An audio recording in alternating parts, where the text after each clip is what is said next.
Well, hello, a great and glorious Friday, the 2nd of February, 2024. I am Delbridge, Benchmark Realty, Murfreesboro, Tennessee, coming to you live from Studio K when recorded. Today we have some interesting stuff we'll get to, and what do you say we get to it right after this important word from a sponsor, which would be me. If you like this content, please go to CallDelToSell.com, find the tab that says on YouTube, click it, and it'll open up a page of QR codes. There you can use a smartphone to scan and get to the YouTube page, or you can just mouse over and click it on a PC.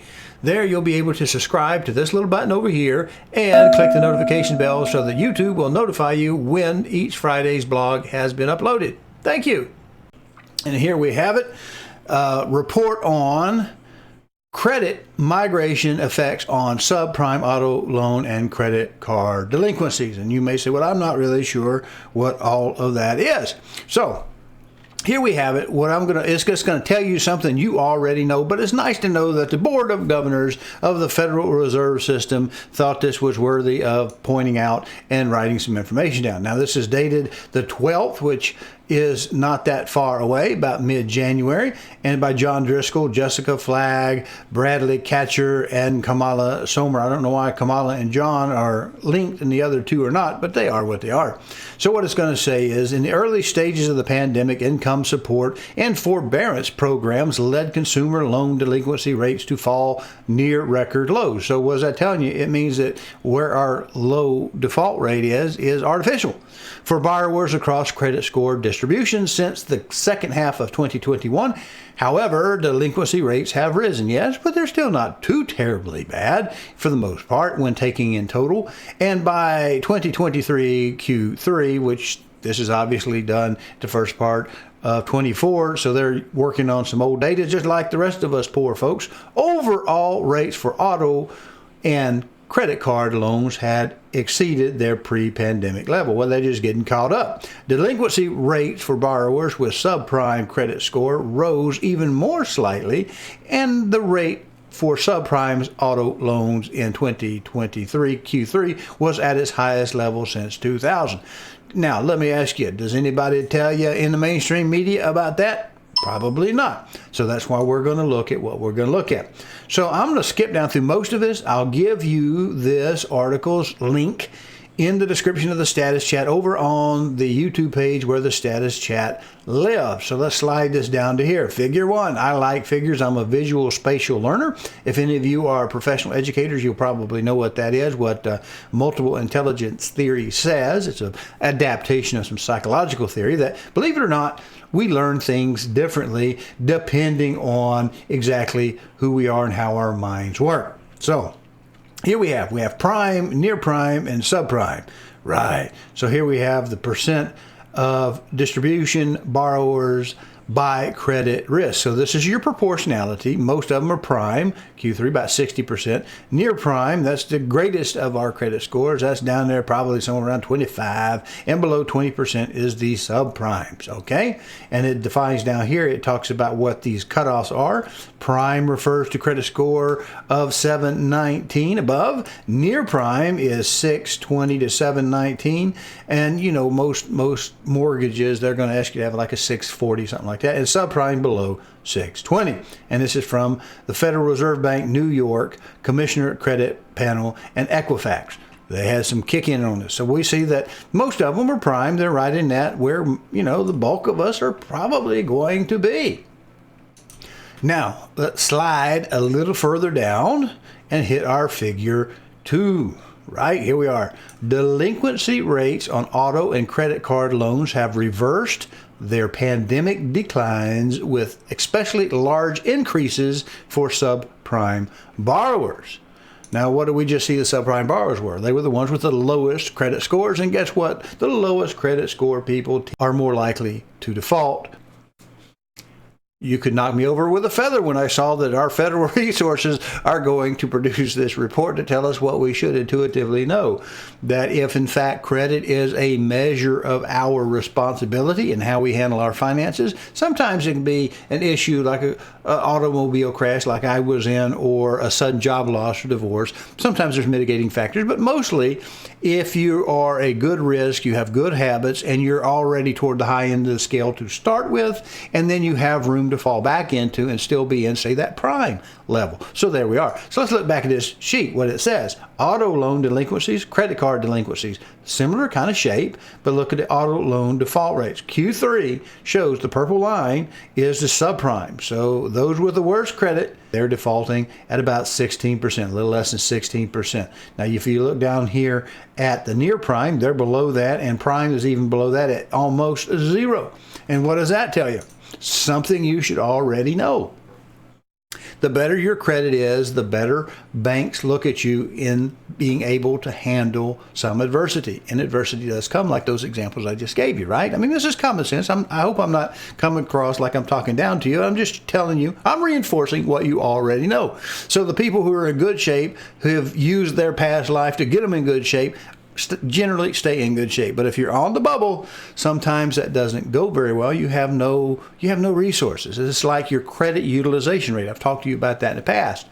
Credit utilization rates are those that say we want to see, if you have an account where you have available credit, we don't want to see you like above 30%. Above 30%, they tend to ding you on your credit score for that, because you're running out of resources in case the transmission falls out or something happens, that type of thing. Or we have a long flu and we miss a couple of days of work, and we're an hourly employee and we don't work, we don't get paid. So they want to see that you have a little bit of resources available to you in emergency situations. So credit utilization is one of those. But if you're on the bottom and you're tapped out and you're maxed out, your risk of defaults are going to be higher. I mean, it's just common sense. Now, when we look at what we're doing, we have the good credit people are always bringing down the average. So what we hear people constantly telling us is very obvious. They're going to show us and tell us about this black line, the all. We're going to get everybody lumped in there together like we're not individuals, and they're going to say, well, it's about 4%, somewhere around 4%, because these here on the bottom are actually your better credit people who usually don't default because they have that resource. Your subprime people, when it's been extended out, is not all that great. Same thing for credit card delinquencies. They're still in Q3. That would be of last year, ending in and just right before the last 3 months of the year. They're saying that they were up around 16% here for credit cards. But they'll tell you, oh, we're doing around 4%. It makes us sound so much better. Now, if we look at this kind of a scatter plot, I'd call it more of a scatter plot.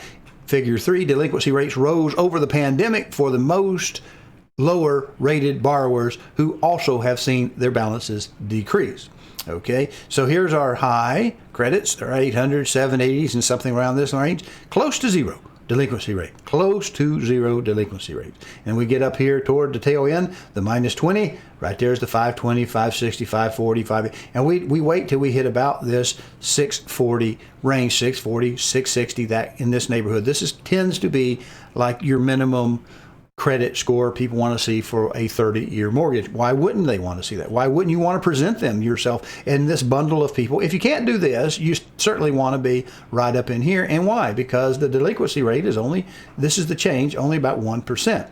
Now here we have credit cards, the same basic thing. The 820 is probably only using a credit card if they're using it at all and paying it off immediately. 800, same way. They're all the way down here toward the zero. Even here, 700 all the way up to the 640 is not that significant change. So what does it all mean? Now what do we have here? Auto loans, actual and counterfactual delinquency rates and shares 2023 Q3%. Right? What does it say for the subprimes on actual delinquency rate? 15.2%. Actual share of total balances, 16.9, almost 17% of balances. Counterfactual, they drop it down a little bit. They're doing a little adjustment to 10.4 to try to account for the pandemic. And we look at prime, 0.3. The best credit people have the lowest default rates. That's why they get the better home mortgage rates because they're looked at as being solid financial citizens, and the bank's going to get their money. So they'll get the best rates right down here if they got the best credit. This is not difficult to understand, but it's very important to realize how big of a risk banks take when they loan money to people who are risky borrowers. Same thing down here. Credit cards, 15. All right, actual share balances, 8%, so they're not having that much of the balance, but the delinquency of that 8% is 15.4. Counterfactual, really not adjusting a whole lot. That actually went up. So there you go. Counterfactual total balance is 13.3%. But we always hear that black line data, which is the average, because they don't want to tell you that some people are struggling more than others. Figure forward. Auto loan delinquency with those counterfactual, those corrections put into place. Where are they? 16%. Over here, still about 16%. The dotted line down here, we can look at this note. Delinquency is at least 30 days past due. 30 days may not sound too terribly bad, but it's bad enough to show up on your credit report. Excluding severely derogatory loans. That's really bad shape if I can spit that out. Prime refers to credit scores above 719, near prime 620 to 719, subprimes below 620. That's why that 640 is so important for you to maintain. We can put you in contact with some people who can do a credit review for you. Most of the banks, really the one that I would favor right now, will look at you and without pulling a credit app, just look at you and talk to you and you report some information.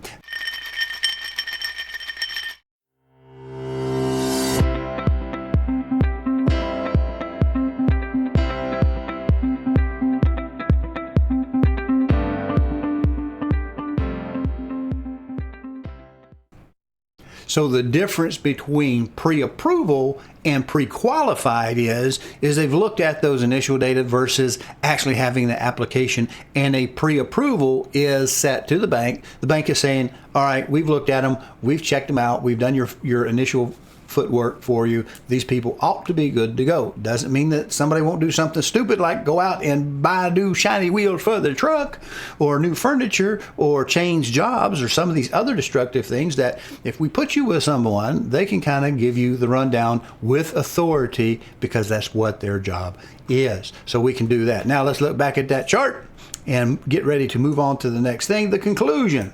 Delinquency rates for auto and credit card loans have more than reversed the decline seen during the early stages of the pandemic, and for subprime consumer loans, especially auto loans, are at especially elevated levels. This note has shown how much of the subprime rise is attributable to credit score migration. Now, let's get into our next little thing. Now here we have some good news. I wanted to finish up with some good news, if you'll allow me to do so. The Bureau of Labor Statistics government website, we're not going to CNBC for this. The CES is the current employment situation summary. And what it's going to tell us is the economy is still banging despite all of their efforts to control certain things like inflation. We're still putting on jobs. People are still spending. Total non-farm payroll employment rose by 350,000 in January, and the unemployment rate remained at 3.7%, the U.S. Bureau of Labor Statistics reported today. Job gains occurred in professional and business services, healthcare, retail, and social assistance. Employment declined in mining, quarry, and oil and gas industries. Well, we were already looking in a previous show, we were looking at jobs a while back, the CES and the JOLTS report, and we were looking at the difference between the employers survey and the household survey, and the household survey looked a little bit weaker.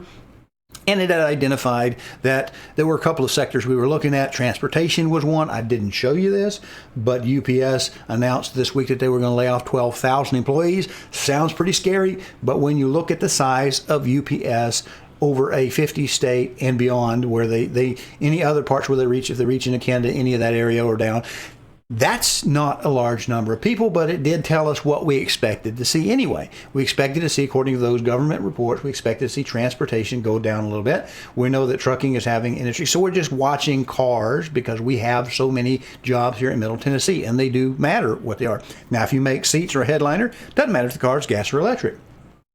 Now, what happens if we're talking about making mufflers and exhaust pipes? Well, that might be an important feature if you're looking at the trends between EVs and ICEs. So these are the things we're looking at, because we have body manufacturers, we have entire car companies manufactured in the region. The last car I bought was built in, I think it was Huntsville, Alabama. So that's the industry we want to look at. But when we look at jobs numbers, we want to make sure that we see where they're coming at, where they're falling short on. And here we see another month that came in ahead of schedule. Earlier this week, there was a lot of speculation that the Fed was going to cut rates. Some of the consensus people were saying we're going to get 7 or more. We've talked about that. I said that it doesn't really seem like it's in the cards. Employment is going good right now for the most part.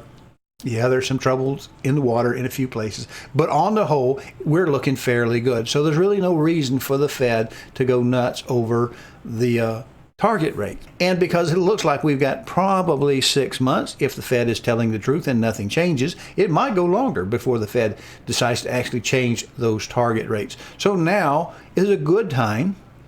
Don't be wait. I wouldn't wait if I needed to buy a house. I would look to do it, start getting ready now, so that by the time we green up and we start showing houses and people put stuff back in there, you've already done your homework. You've already found out, Mr. Bank, this is my pre-qualification. How do I look? Is there something I need to work on? If you had something like, maybe you have too many accounts, a couple of cards that are paid off, or a furniture card or Lowe's card, if those are paid off, and you're getting dinged for too many accounts, then you can close some of those out. All right, so we can make a little bit of that change and maybe get that score up a little bit, get you a little further out of danger. That's what that's about. Now let's wrap this thing up. Hello, I'm Delbridge of Benchmark Realty, Murfreesboro, Tennessee.